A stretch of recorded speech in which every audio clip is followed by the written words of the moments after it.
Әшкүр Жүсіп Көпейұлы, хал ахуал.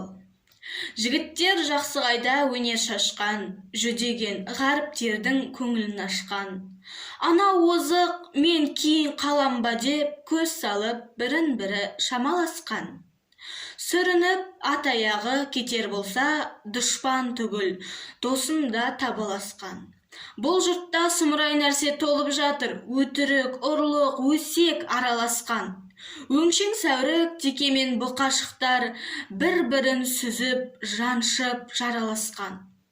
Жақсыны өзі болған көре алмаған, өрт қойып жан-жағынан қамаласқан.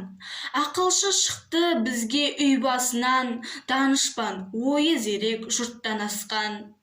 Биге пара байларға өсім болды, бой тартқан арамдықтан бармақ ашқан.